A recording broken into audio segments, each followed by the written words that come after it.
Welcome back to Arsenal News TV, and today we're going to look at the Arsenal player ratings versus Tottenham, and we're going to look at how the Arsenal players got on individually versus Tottenham at the Tottenham Hotspur Stadium. So in terms of the goalkeeper, it was in the form of Bernd Leno, and he made a fine save in the first half, which resulted in a hearts-in-mouth moment as he stayed down, but it turned out only to be winding. Looked fairly solid, which comes with the caveat of not being tested too much, and his passing was decent since he had a good calm centre-backs around him, and he gets a 7 for his performance. Next up we got Hector Bellerin, and he had a couple of very dodgy moments in the opening few minutes, but started to settle himself more as the match wore on.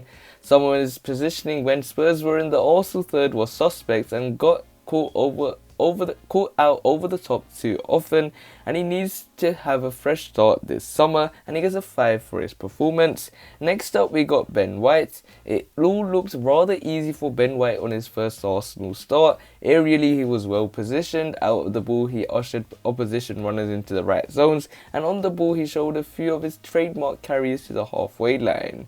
And I want more of that, please, because if we're looking for a supremely premature takeaway, then that £50 million for me was a massive bargain, and for his performance he deserves an 8.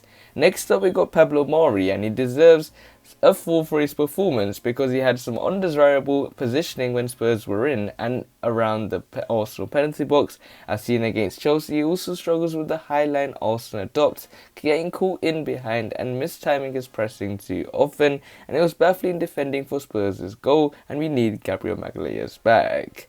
In terms of Kieran Tierney, he had the beating of his marker on a few occasions and whipped in a couple of tasty deliveries, but the combination play with Pierre-Emerick Aubameyang wasn't as effective as hoped and works better in situations where Arsenal see less of the ball. And I think that Kieran Tierney is a solid player, and for his performance today he deserves a 6. Next up we're moving into the midfield, and first of all we got Albert Sambi Lokonga, and Sambi not only put in his best display in pre-season so far, but also rubber stamped his place in the starting lineup against Brentford.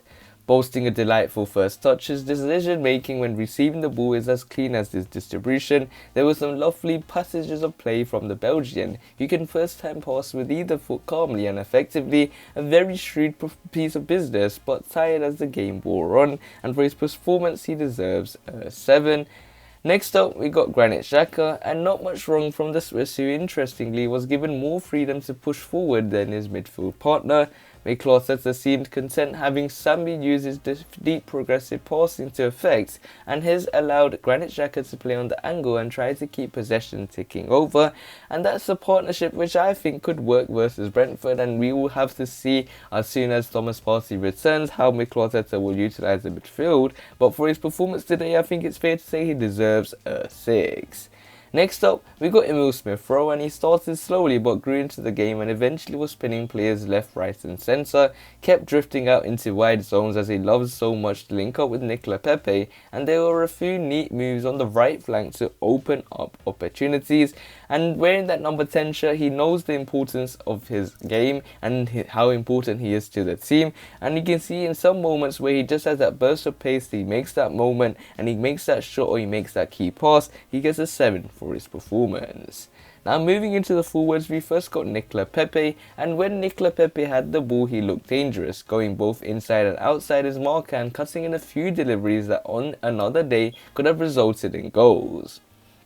The issue was he didn't see much of the ball, barely getting a touch in the opening 15 minutes. Ivorian began easing himself into play and becoming more involved in the final third, and in my opinion, my special pointer to Mikel, I've said this last season, never play Nicolas Pepe and Hector Bellerin on the right flank, and he gets a 6 for his performance.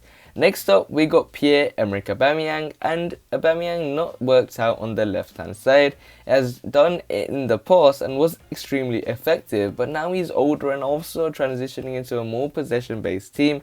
It's a ploy that offers precious little to the side in build-up or penalty box threat. In general, however, he was poor. The captain should not be taking his man one-on-one near the corner flag and whipping balls in. His dynamic with Lacazette doesn't work either, and the breakaway moves where Tierney would feed him down the line weren't done as much, and I think it's fair to say he deserves a 4 for his performance. Next up, we got Alexandre Lacazette, and he led the line well, and weren't it not for a lick of paint would have put Arsenal in front. And I think he really does like playing against Spurs. He linked the play very well and was the one willing to have a pop at goal when the opportunity arose. And he's a man full of confidence, but his future is still remaining uncertain, but he gets a 7 for his performance.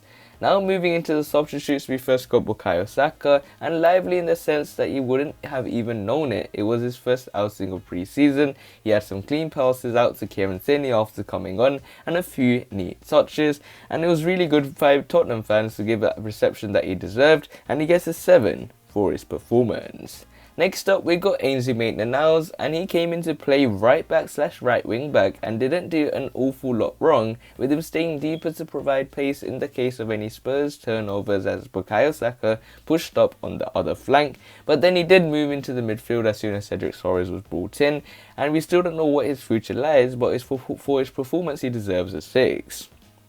Next up, we got Callum Chambers, and he sat deepest in the back three as Mikel Arteta changed shape with the substitutions, but he didn't do anything wrong. And this future is something that is a very interesting one in terms of Mikel Arteta, what his plan is for Callum Chambers. Would he keep him at the club? He's a good utility player, good squad player, and he gets a 6 for his performance. Next up, we got Folarin Balogun, and he came on at the same time as Mohamed Elneny, but barely saw any of the ball, ran plenty though. And I think Balogun, for that new contract extension, I think he hasn't done so much in my opinion. Would he even get the opportunity to start? We still don't know. But for his performances, he needs to find a way to get into the first team, and he gets a 5 for his performance. Next up, we got Mohamed Elneny, and he had a couple of loose passes and got caught flat-footed once or twice. And you can see there's a clear downgrade between Mohamed Elneny and Albert Sambi Lokonga. And Elneny for me is by far best as a squad player, and for him, he gets a 5 for his performance. Overall, these are my Arsenal player ratings versus Tottenham, and I think Arsenal should have won that game if they took their chances. There's a lot of things to improve in terms of Mikel Arteta. How is he going to set up the team, and how is he going to get the best out of each player? And I think there are some players that I think should leave the squad with some days remaining of the transfer window.